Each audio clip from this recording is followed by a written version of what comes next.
లగచర్ల కేసులో అక్రమంగా అరెస్ట్ అయి జైల్లో ఉన్న రైతు హీరియా నాయక్ పట్ల గుండెపోటు వచ్చినా కూడా పోలీసులు బేడీలు వేసి నడిపించుకుంటూ ఆసుపత్రికి తీసుకెళ్లడం పట్ల సమాజం అంతా కూడా తీవ్ర ఆగ్రహం వ్యక్తం చేస్తున్న సిచ్యువేషన్ కనిపిస్తుంది. ఈ అంశానికి సంబంధించి మనతో మాట్లాడడానికి మాజీ మంత్రి సత్యవతి రాథోడ్ మనకి ఫోన్ లైన్లో అందుబాటులో ఉన్నారు. సత్యవతి గారు, గుడ్ ఈవినింగ్ అండి. ఎట్లా చూడాల్సిన అవసరం కనిపిస్తోంది? గిరిజనుల పట్ల ప్రభుత్వం కక్షగట్టి వ్యవహరిస్తున్నట్టుగా భావించాల్సిన అవసరం కనిపిస్తోందా? గుడ్ ఈవినింగ్ అమ్మా. ఈ రోజు నిజంగా చాలా బాధాకరం, దురదృష్టకరం.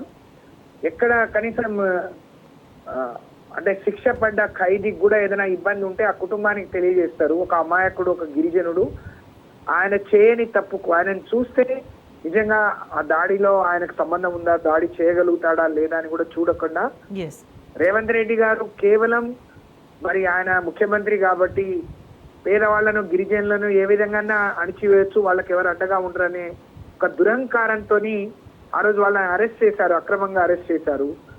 ఇన్ని రోజులు వాళ్ళకు బెయిల్ రాకుండా అడ్డుకోవడమే కాకుండా ఆయనకు గుండె నొప్పి వచ్చి ఆయన బాధ చెప్పుకుంటే హాస్పిటల్కి వెళ్ళే క్రమంలో అది లోపల ఎంత దూరం ఉంటుందంటే స్వయంగా నేను కానీ ఆ రోజు కేటీఆర్ గారు కూడా చూసాం. అంత దూరం గుండె నొప్పి వస్తున్న వ్యక్తిని బేడీలు వేసుకొని ఒక దేశ ద్రోహి అయినట్టు, లేకపోతే మరి రాజద్రోహం చేసినట్టు ఇంత దారుణంగా వాళ్ళని తీసుకెళ్లటం దుర్మార్గం. దీన్ని తీవ్రంగా ఖండిస్తున్నాం. అంటే పోలీసుల తీరు కూడా, ఇవాళ జైలు అధికారులు కూడా ఆ రోజు మేము చాలా మర్యాదగా చూసుకుంటాం, ఎలాంటి ఇబ్బంది ఉండదు, వాళ్ళ దెబ్బలను వాళ్ళ కొట్టిన తీరు వాళ్ళు కూడా బాధపడ్డారు, చూశారు. కానీ వాళ్ళ కాడికి వచ్చేసరికి వాళ్ళు ఈ విధంగా ప్రవర్తించడం నిజంగా అమానుషం. ఈ నిన్నటి చర్య నిన్న చెప్పనే లేదు, ఈరోజు అక్కడికి తీసుకెళ్లే క్రమంలో వాళ్ళని నడిపించిన తీరు చూస్తే చాలా బాధాకరం, దురదృష్టకరం. దీన్ని తీవ్రంగా ఖండిస్తున్నాం. చూసే ప్రతి ఒక్కళ్ళు కూడా ఖండించాల్సిన అవసరం ఉంది. ఇప్పటికే వాళ్ళకి బెయిల్ రావాలి. స్వయంగా ఏదైతే దాడి జరిగిందని చెప్పుకుంటున్న మరి ప్రభుత్వం, కలెక్టర్ కూడా ఎక్కడ పిటిషన్ ఇవ్వలేదు, ఆయన నా మీద దాడి జరగలేదు, వాళ్ళ ఆవేదన నేను అర్థం చేసుకుంటా అని చెప్పిండు. చెప్పిన తర్వాత కూడా ఛార్జ్ షీట్ వేయకుండా, వాళ్ళ పేపర్లు పంపించకుండా, వాళ్ళను ఇప్పటివరకు బెయిల్ రానియకుండా అడ్డుకోవటమే కాదు, మరి ఆ కుటుంబం రేపు ఏదైనా జరగరానిది జరిగితే రేవంత్ రెడ్డి ఆ కుటుంబానికి జరిగే నష్టాన్ని భరిస్తాడా?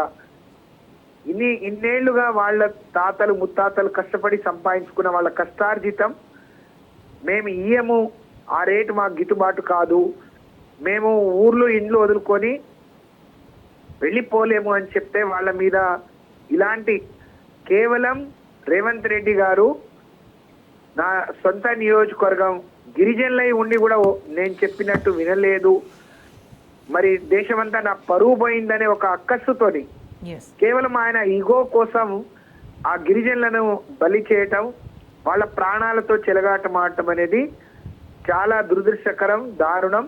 దీన్ని తీవ్రంగా ఖండిస్తున్నాం. ఇప్పటికీ డిమాండ్ చేస్తా ఉన్నాం, వెంటనే ఆ అమాయక గిరిజనులను, ఆ జైల్లో సంబంధం లేని వాళ్ళు ఏదైతే ఉన్నారో వాళ్ళందరినీ విడుదల చేయాలని. నీ ప్రభుత్వం చేతిలో ఉంది, దాడి ఏం జరిగింది, నిజంగా జరిగి ఉంటే ఎట్లా జరిగింది, మీరు ఒక కమిషన్ వేయండి. కానీ వాళ్ళు ఇచ్చే వరకు ఒప్పియాలనో, లేకపోతే వాళ్ళ మీద వాళ్ళు ఎక్కడెక్కడో పోయి చెప్పుకున్నారు కాబట్టి వాళ్ళని హింసించాలి, నేను చెప్తేనే వేదం అన్నట్టు రేవంత్ రెడ్డి గారు ఏదైతే ప్రవర్తిస్తున్నారో ఇది చాలా నీచమైన, దారుణమైన పరిస్థితి. దీన్ని తీవ్రంగా ఖండిస్తున్నాం. వెంటనే విడుదల చేయాలి. ఆ కుటుంబ సభ్యులను తెలియజేసి ఆయన హైదరాబాద్ లోని మంచి హాస్పిటల్లో ఆయనకు ట్రీట్మెంట్ ఇప్పియాలి. ఆయనకు అయ్యే ట్రీట్మెంట్ మొత్తం ప్రభుత్వం భరించాలి. మిగతా వాళ్ళందరికీ కూడా బేషరతుగా బెయిల్ ఇప్పియాలని చెప్పి నేను డిమాండ్ చేస్తా ఉంటాను. అయితే సత్యవతి రాథోడ్ గారు, అంటే హీరియా నాయక్ పట్ల పోలీసుల ప్రవర్తనని ఎట్లా చూడాల్సిన అవసరం కనిపిస్తుంది? అంటే వాళ్ళంతటి వాళ్ళు స్వతంత్రంగా అట్లా వ్యవహరించాలని భావించాల్సిన అవసరం కనిపిస్తుంది, లేదంటే ప్రభుత్వానికి గిరిజనుల పట్ల, గిరిజన హక్కుల పట్ల, జాతీయ మానవ హక్కుల కమిషన్ పట్ల కూడా అంటే ఒక భయం అనేది లేకపోవడం వల్లనే పోలీసులు ఇట్లా వ్యవహరించడానికి కారణమని భావించాల్సిన అవసరం ఉందా? వాళ్ళు ఇంకా రేవంత్ రెడ్డి వాళ్ళని భయపెట్టి, ఇవాళ నేను స్వయంగా సబితా ఇంద్రారెడ్డి గారు మేము తాండూరులో నిన్న ట్రైబల్ వెల్ఫేర్ గర్ల్స్ గురుకులంలో జరిగిన ఫుడ్ పాయిజన్, అక్కడ ఆ విద్యార్థుల్ని పడుతున్న ఆందోళన చూసి అక్కడికి వెళ్తే మమ్మల్ని అక్రమంగా అరెస్ట్ చేశారు.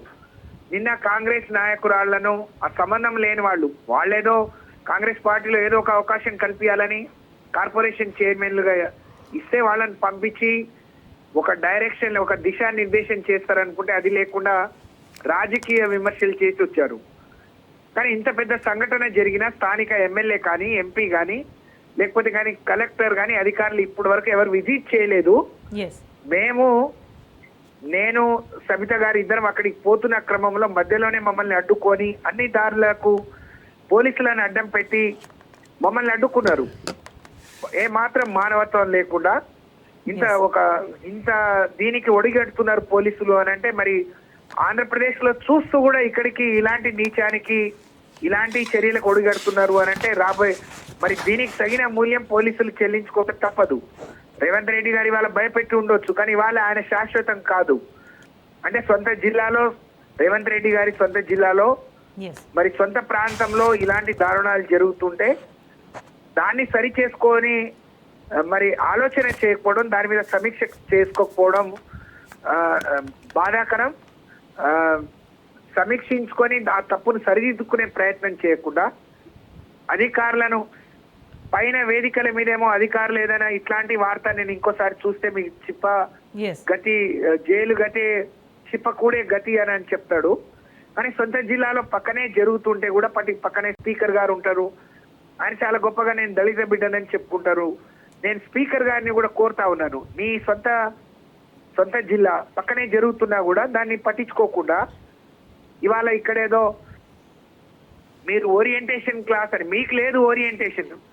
మీరు ఇంకా నేర్చుకోవాలి సమాజంలో ఏం జరుగుతుంది, ప్రజలు ఏం కోరుకుంటున్నారు, మీరేం హామీలు ఇచ్చి అధికారంలోకి వచ్చిర్రు, హామీలు బూటకం అయిపోయినాయి. కానీ పరిపాలన కూడా చేత కాకుండా గాలి కొదిలేసి గాల్లో తిరుగుతూ ఉన్నారు.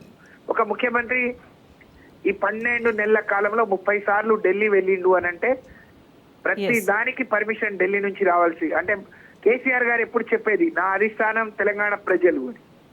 ఇప్పుడు అర్థమైపోతుంది ప్రజలకు ఏదైనా కష్టం వస్తే ఇబ్బంది వస్తే ఎవరిని ఏ విధంగా ఆదుకోవాలి, ఏ విధంగా వాళ్ళని ఆదుకోవడం ద్వారా సమాజంలో సగౌరవంగా వాళ్ళు తలెత్తుకొని నిలబడతారు అని ఆలోచించిన అడుగడుగున వాళ్ళ బాగోగులు ఒక తండ్రి స్థానంలో ఒక అన్న స్థానంలో ఉండి ఆలోచించిన ముఖ్యమంత్రి కేసీఆర్ అయితే ప్రధానికి పర్మిషన్ల కోసం ఢిల్లీ వెంబడి మరి పరిగెడుతున్న పరిస్థితి మనం రేవంత్ రెడ్డి గారిని చూస్తున్నాం.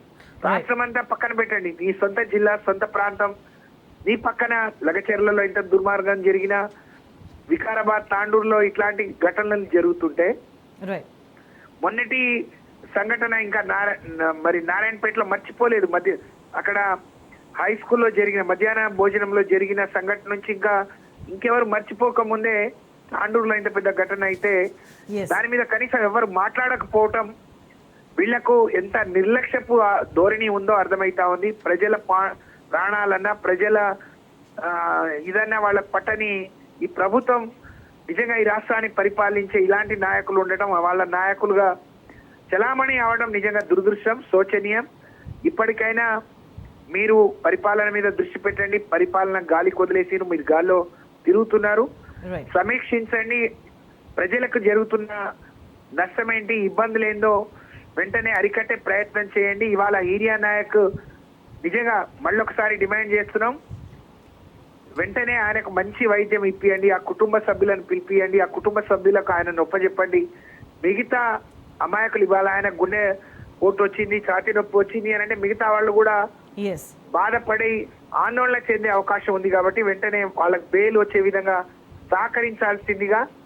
ఇంకా మీ కోపం తీరలేదా? నెల రోజులు దాటిపోయింది, ఇంకా మీ కోపం తీరలేదా? వాళ్ళు ఏం తప్పు చేసిరు ఈ రోజు వరకు మీరు నిర్ధారించలేదు. వాళ్ళని జైల్లో పెట్టి ఈ విధంగా వాళ్ళని హింసించడం న్యాయం కాదు. తప్పకుండా మా గిరిజనుల ఉసురు మీకు తగులుతుంది.